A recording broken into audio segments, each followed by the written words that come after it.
Good evening, you all. Happy Sunday. I hope that you are having a wonderful evening, a wonderful day.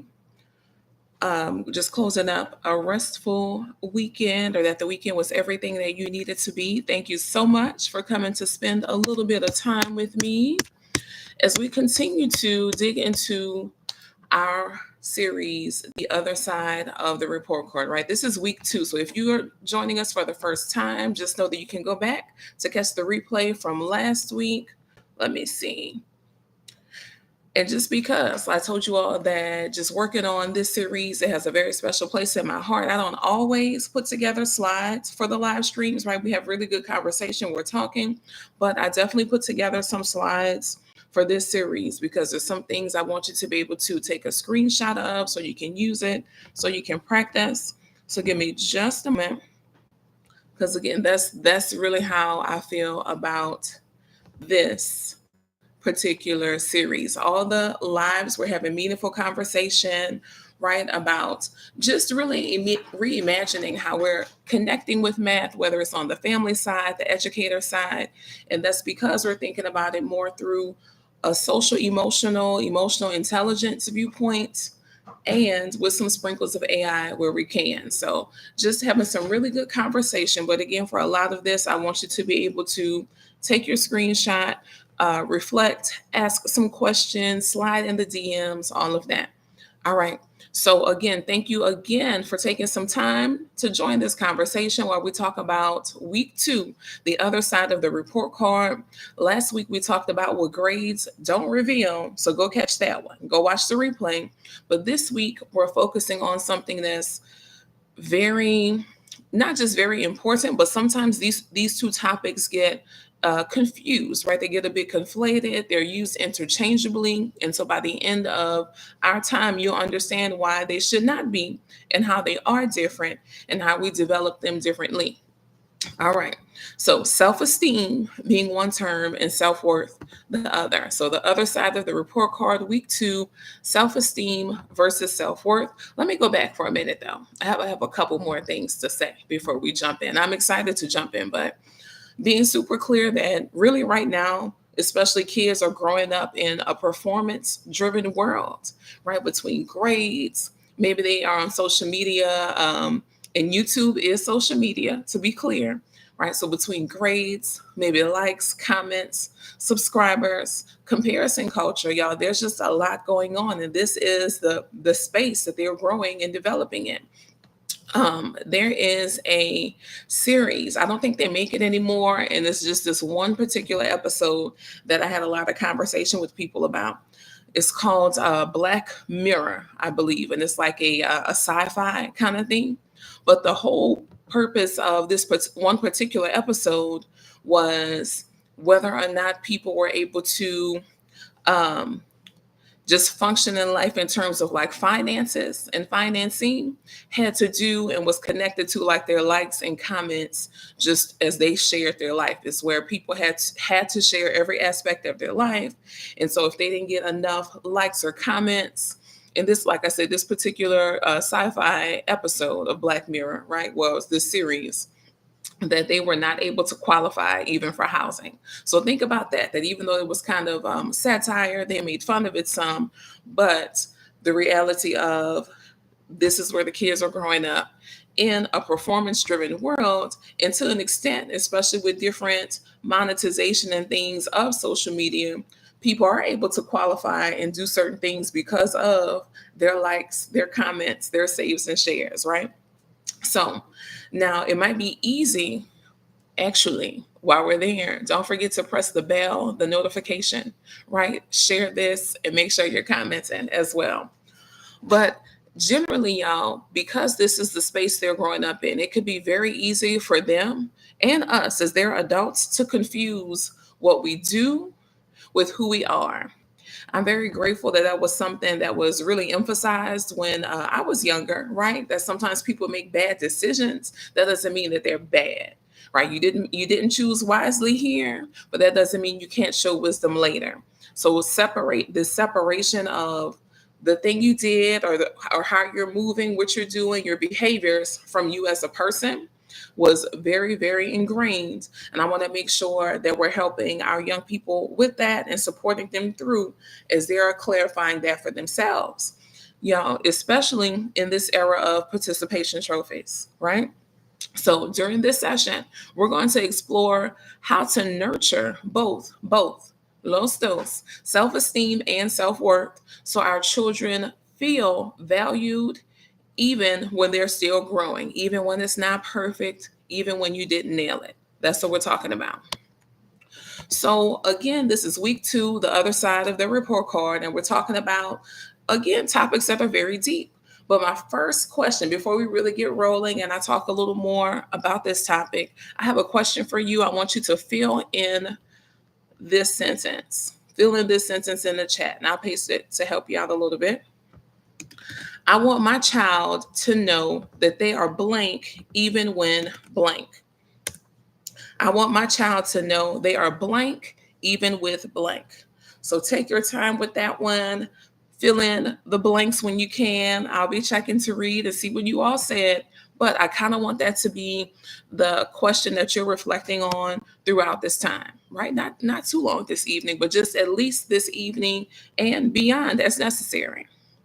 So thinking about this topic again, self-esteem versus self-worth. So my son is a rising fourth grader. So third grade life, math life, that means that he was learning his multiplication facts, division facts, the multiplication, division fact families, all of that, right? So at a certain point every week, they had a quiz to take. Okay, you learned your sevens. Here's your quiz on your sevens. How did you do? So obviously a part of our check-in on that Friday had to do with how he did on his quizzes. And so I remember his very first, I think it was his very first quiz, right? It might have been like the 2s and the 4s. He was like, all right, I got 100. And it was like, okay, yay. And in that moment, something also clicked for me that, you know what? He's not going to always get 100, but making sure that I'm reflecting on how I'm reacting now so I can try to keep my reaction consistent, right? So I can try to keep my reaction the same way so he knows that he's supported for even when it's not, again, 100.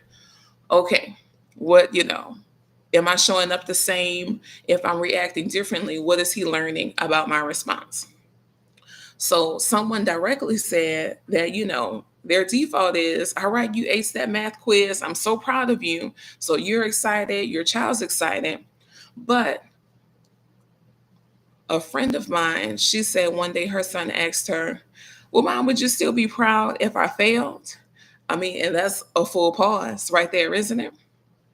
So, in general, this is our reminder, part of this conversation. This is our reminder that our kids are always listening, and they're listening whether it's with our love, whether we're showing pride and approval, but making sure that we aren't teaching them that all those things are conditional.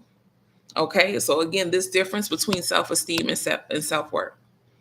Really quickly, a little bit about me.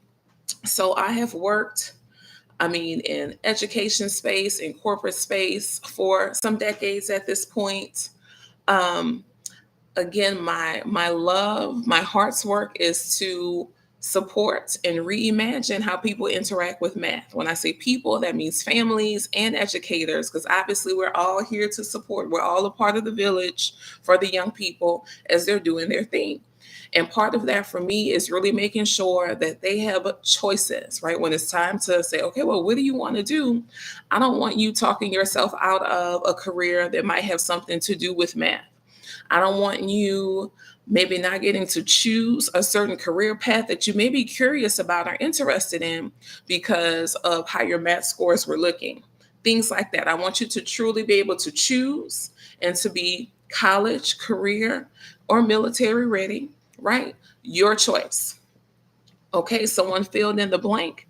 I want my child to know they are loved even when they make a mistake or a negative decision. Okay, thank you for that. That's a big deal. That's a big deal.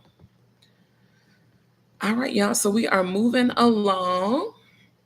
So the first thing, again, a lot of times it gets conflated, these two. So some of you all may already be thinking, okay, well, what's the difference? You said we're going to distinguish between self-esteem and self-worth.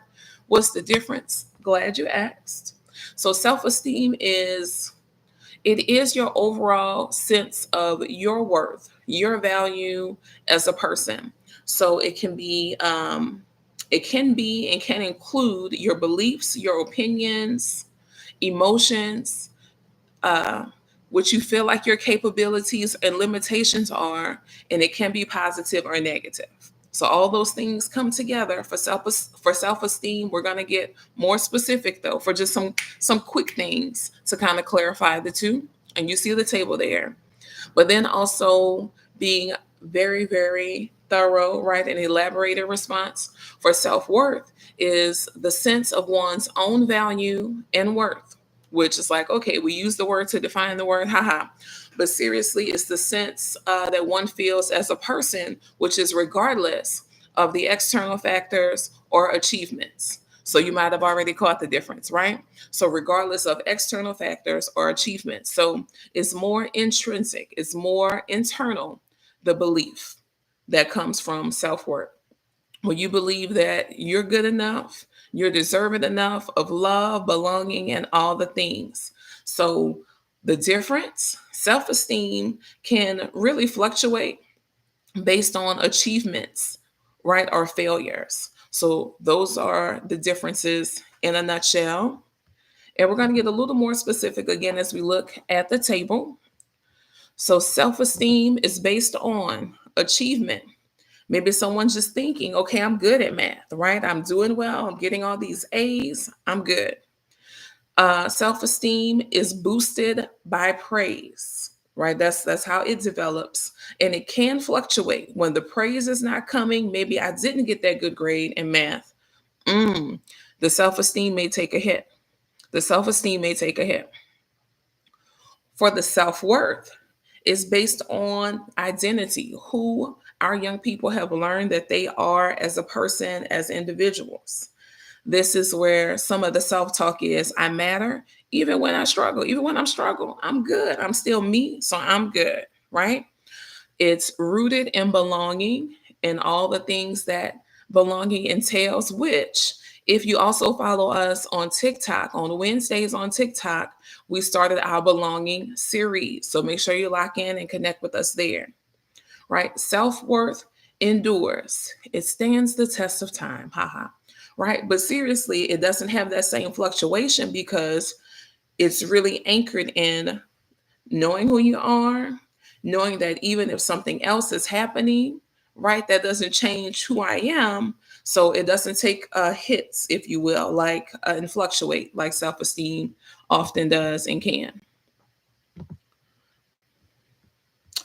Actually, let me go back for a minute.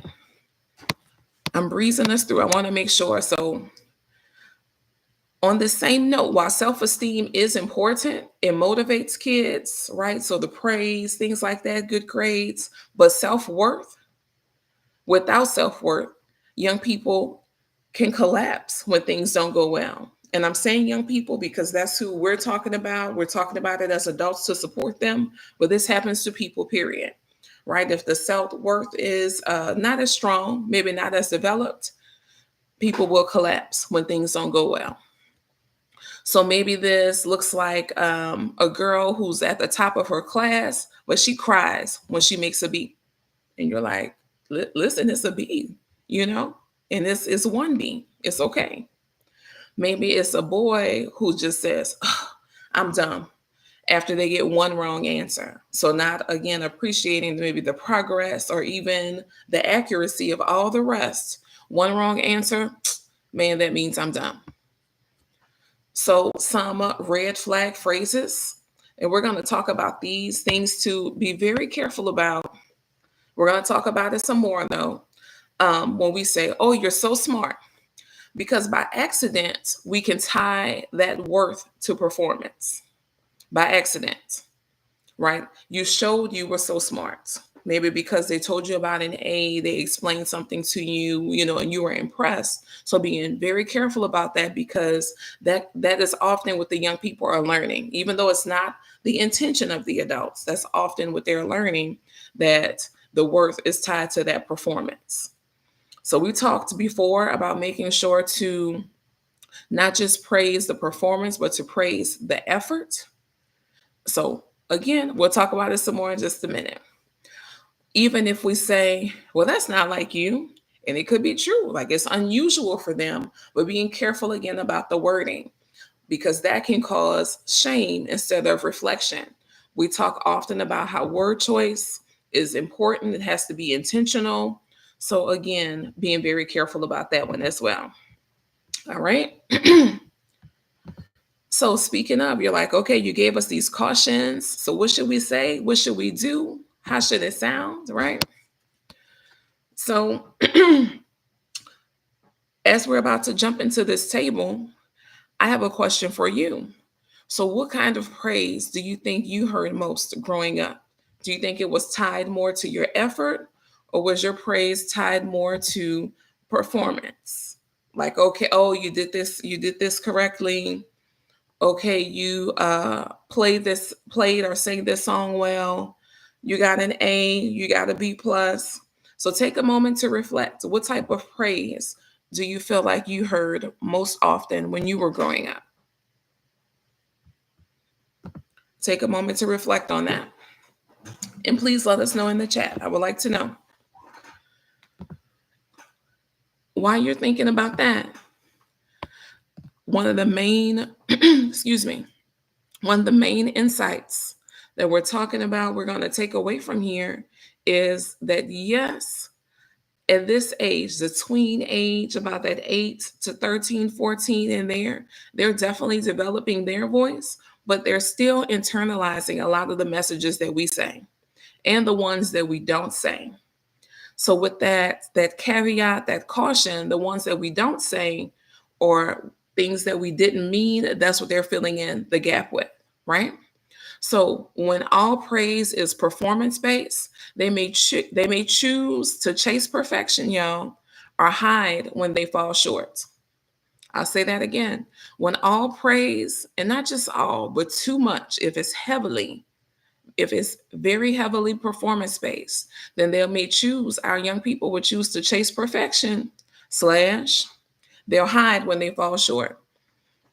Right. And so we especially see this showing up a lot by the time we hit teen, right? By the time you're a teenage, by the time they're later teens, young adults, right? And they say, oh, they're just always in their room. Sometimes they're in their room and they're just kind of hanging out, but other times maybe things are not going as well. So they're choosing to tuck away because maybe a lot of the praise was performance based versus, again, effort based. So they learned, right? They're filling in the gap. They've learned to chase perfection. When they fall short, they might literally hide. So a common scenario, a child who only shows you their perfect work. I know there was a high schooler I worked with about that. So we were having conversation, we were doing our check-in on how the week had gone. When it was time to check in with his adults, then he was purposely leaving information out. So we talked about it. I said, well, that your adults realize you're leaving information out, that you're only trying to say the good things, right? So we had to talk about that and realize, okay, we have to understand that we need to tell the whole story. The whole story needs to be understood and emphasized so your adults know where to help, but being very careful about, I'm only showing you just the good stuff, right? Because that starts small. That starts small. So like I said, that was a high schooler. So imagine, like I said, with even my son, when he was bringing home some of his quiz grades from his multiplication and division, I knew, like I said, I knew not all of them would be 100s, and they were not. But still, the reality of he was okay with showing, right? He showed, and we talked about it. Another thing to watch, right? Another scenario, maybe a child who melts down over small mistakes. They're extremely frustrated. It's not just a meltdown, it's also a shutdown. Being super careful about that. Sometimes it could be a child who avoids new challenges. Now, that one is tricky, especially when we get to older tweens and teens. And the reason I say it's tricky is because, and also this culture of not just performance based, right, and performance rewards, we also have the idea of people going live all the time. Like, I'm live, interacting, chatting with you now. but also there are people going live and maybe they're in the midst of trying something new, trying something different. So they're not nailing it. It's not exactly going how they wanted to, but someone went live. And so someone made fun and talked about it, things like that. So that is also impacting whether or not our young people are willing to try new things. But these are conversations that help to foster that in them that, I mean, I'm still going to try anyway.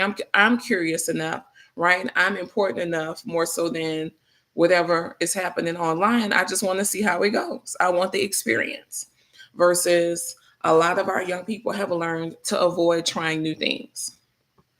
A couple of the reframes, we have a few on here. We talked about being careful about you're so smart.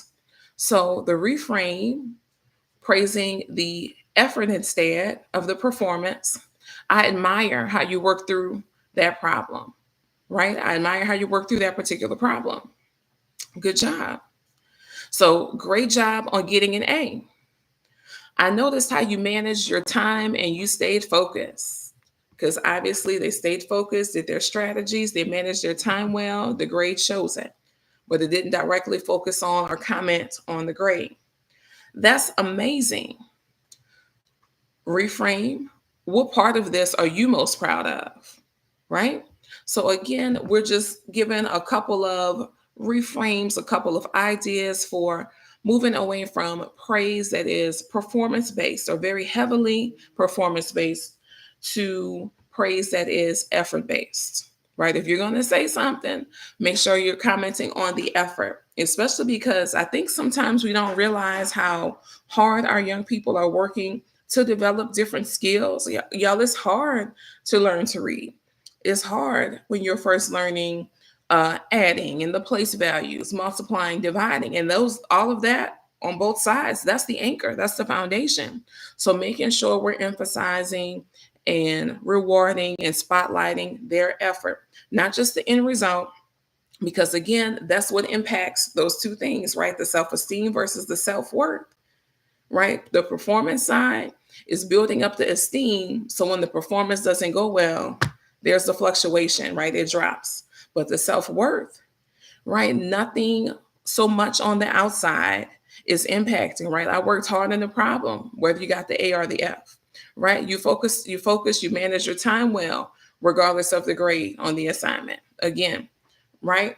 And then just what part of this really excited you the most? What part made you proud? So it's also giving them that reflection back, having them reflect and think about their growth, because that's something we want to make sure we're modeling and mirroring for them as well.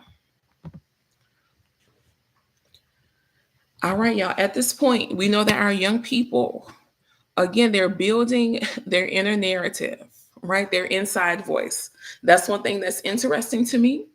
That inside voice, maybe for adults, we're talking about you're talking too loud. When young people talk about their inside voice, they're talking about their inner narrative, y'all, their inner thoughts. I hear a lot of younger kids say that. So that's a shift. That's been interesting. But when we're talking about their inner narratives, I want to make sure that we're super clear that, yeah, they're growing up. So they're having some input. They are building their inner soundtrack. Y'all know I like music. But the reality is, we're still writing some of the lyrics. So that's why we're being super intentional about how we're saying, what we say, what we're choosing to speak on, and what we're not speaking on.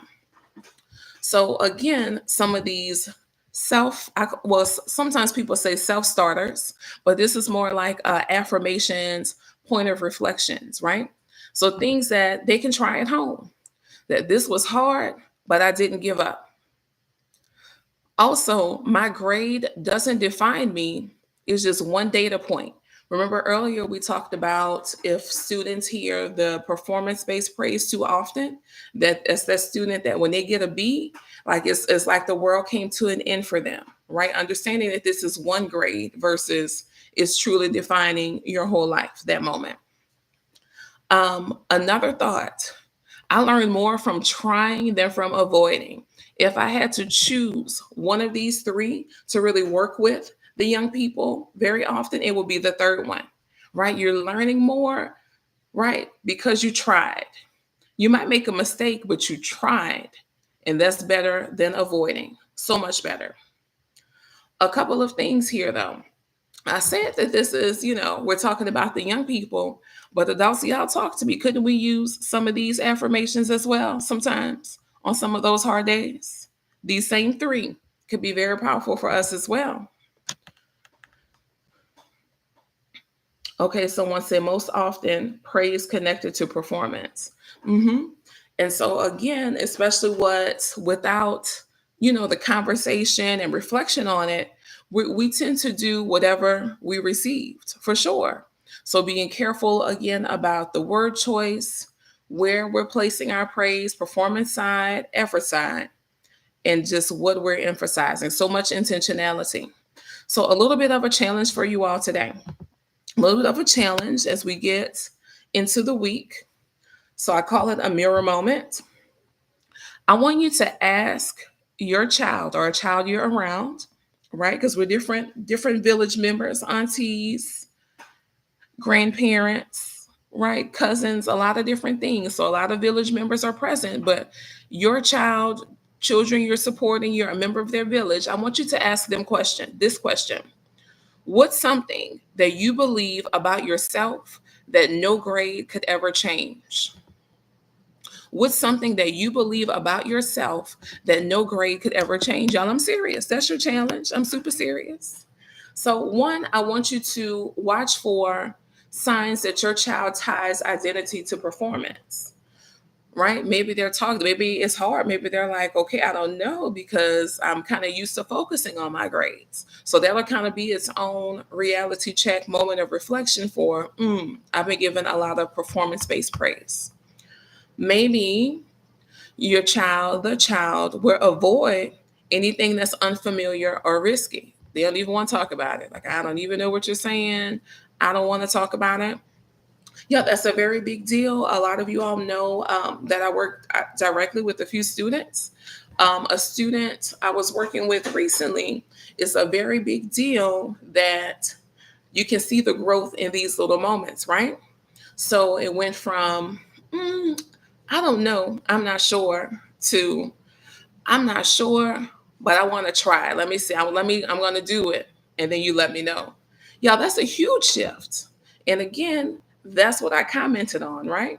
Now, granted, I was very proud, super excited that, yeah, the student nailed the assessment that she was working on. But the fact that even though she's like, do I know enough? Can I try it? She went for it anyway. That was a huge moment of growth. It's a very big deal, right? Definitely setting the tone for the upcoming math journey that she's on. Sometimes I need you to make sure you're listening for perfectionism that's masked at, well, I just want to get it right. No, they're chasing perfectionism. And so we talked about that, how that is largely tied to self-esteem. And while we're talking about perfectionism, then that it is a mask. Like we said, this mask that is it's a mask, first of all, because you're not being honest with yourself, you're not reflecting where you need to reflect. You're trying not to make mistakes, but mistakes is where we learn.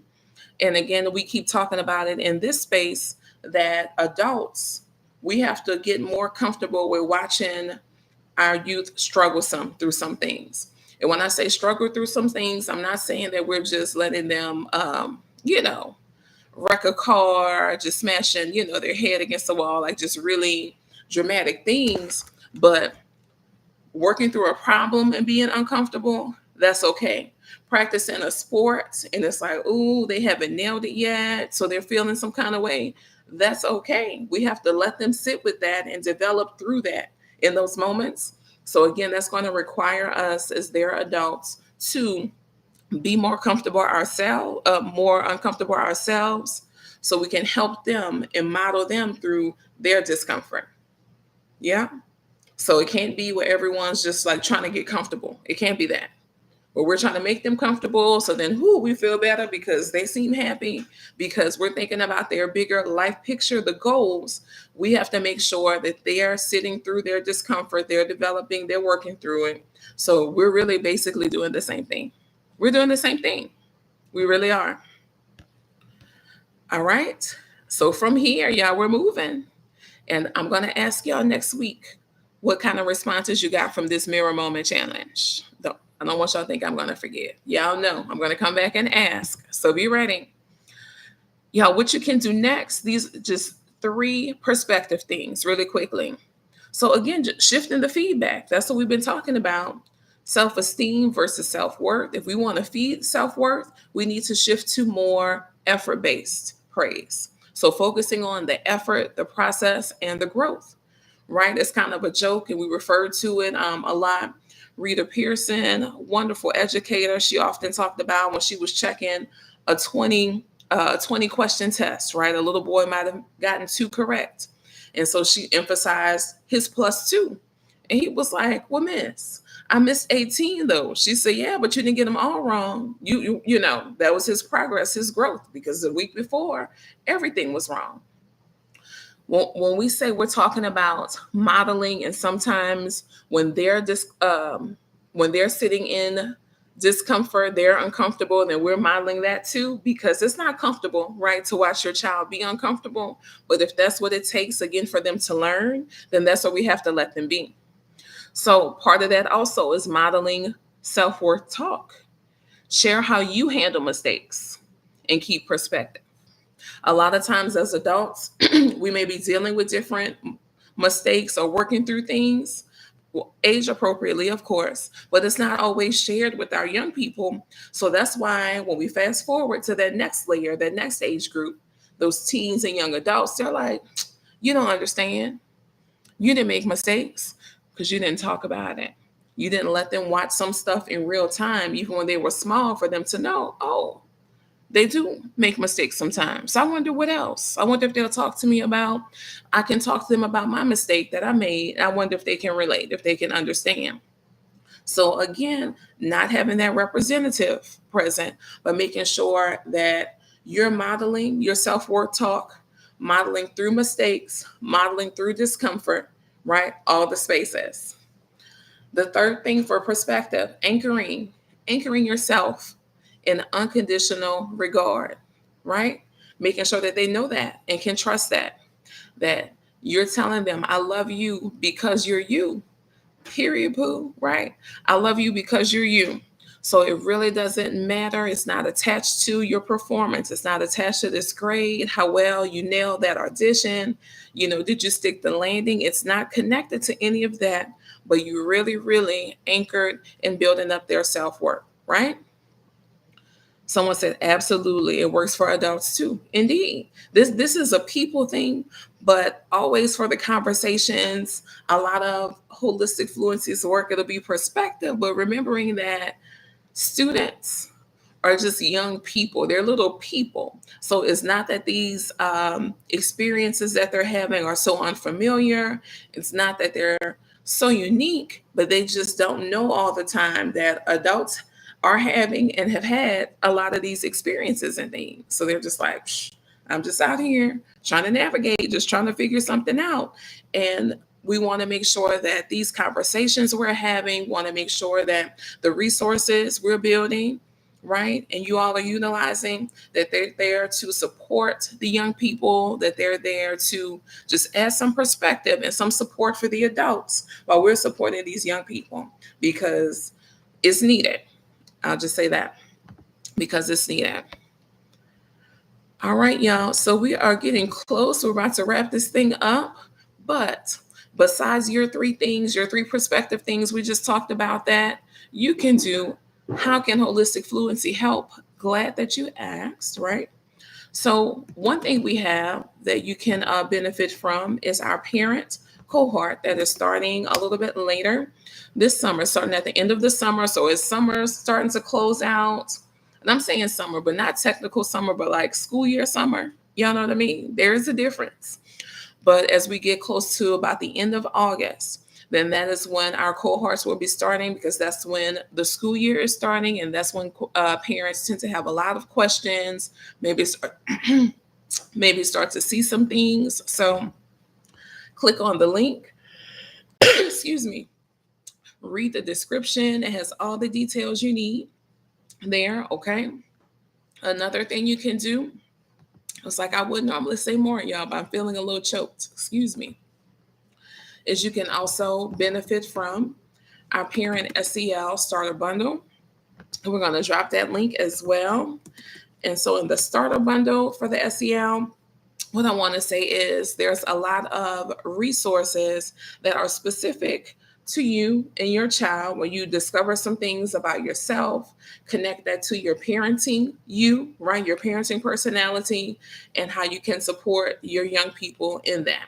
So things like love languages, the other side of the coin, anger styles, right? Because we don't always talk about that, but we need to. Just like how people feel appreciated. Well, what do people do? What do they tend to do when they get angry? What's their typical response? That's important to know. It's important for them to know those signs of that as well. Slash, making sure that you click the link in the bio as well to sign up for our email list. Because again, we have a lot of resources coming out that we want to make sure are supporting families through their summer 2025. And we're just super excited about it. Okay. So make sure if you have any questions about the cohort, about the bundle, just anything, right? The email list, like what kind of things can you expect to receive? Y'all send us a message. We would love to answer your questions and engage with you there.